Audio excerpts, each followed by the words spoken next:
Hey there boys and girls, hello and welcome to today's Dead by Daylight Shine the Secrets, where you can buy perks for killers and survivors that have chances to show up in your other killers and survivors blood webs. This is from November the 27th up until December the 4th, and let me just say it's a very good week for the survivors. So first up, let's have a look at perk number 1.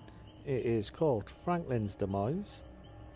This is a cannibal perk, also known as Leatherface. It will cost you 2,000 shards. And what does this do? Your vicious attacks make the survivors drop their item on impact. The lost item is damaged and the fall losing 0% of its base amount of charges. This is tier 1.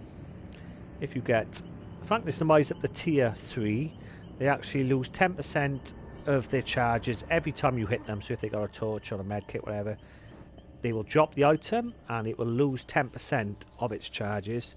So imagine you hit them a few times with the item. If they pick them back up, they're going to keep losing charges until the items run out, basically. So that's Franklin's Demise. It'll cost you 2,000 shards. Perk number 1 for survivors. Very good perk. If you don't have this, it's a David King perk. It's called We're Gonna Live Forever. It's going to cost you 2,000 shards. Each time you perform a safe hook rescue or take a hit to protect a survivor, you gain 25% stackable bonus to all blood point gains up to a maximum of 50%. And the bonus blood points are only awarded post-trial at the end of the game. If you get We're Gonna Live Forever up to tier 3, you can gain 100% more blood points. If you get 4 safe unhooks or 4 protection hits, or a mixture of both, and say you've got 20,000 blood points, if you've got 4 tokens, we can sort of say, you'll double your blood points up to 40,000 or whatever you get. If you get 4 times unhooks or protection hits, you'll double your blood points. It is the survivor version of barbecue and chili, really, minus you don't see the aura, but yeah, you get the extra blood points. So a very good perk. And second killer perk of the day is called Iron Maiden. It is a Legion perk. It'll cost you 2,000 shards.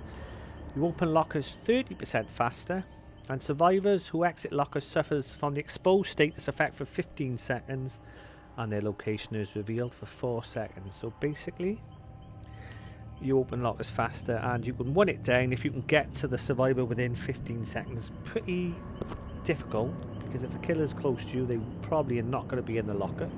They usually go in the locker when they're trying to hide from barbecue and chili.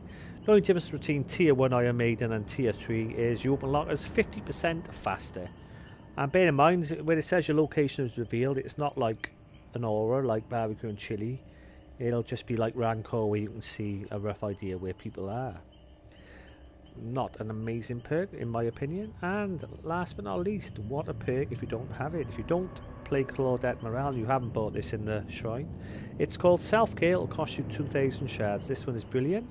Unlocks the ability to heal yourself without a healing item. So without a medkit in your hand, you will heal yourself at 50% the normal healing speed.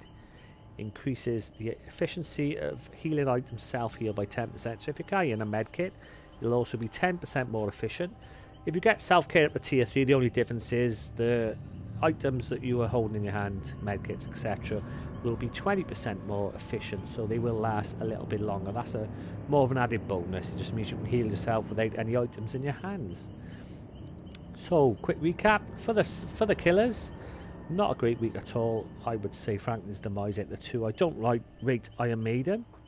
Franklin's Demise is great. You see people bringing in flashlights, keys, etc, maps. You can smack them out of their hands. I have lots of videos up on the channel where my Wraith especially uses Franklin's Demise, and you can have some great fun knocking the items out of their hands. And I would say, if you can afford it, if you've got the blood points, sorry, not the blood points, the iridescent shards, I would buy We're Gonna Live Forever, so you can get loads of blood points. And if you don't have self-care, I would go for that one first. But if you can afford the both, if you've got 4,000 iridescent shards, pick them up, because these perks are brilliant, excellent in any build. If you're farming blood points, We're Gonna Live Forever is the way to go. So that is the Shrine of Secrets from November the 27th up until December the 4th. As I said, good week for survivors, not so good week for killers. Thanks for tuning in, guys. See you very soon. Peace out.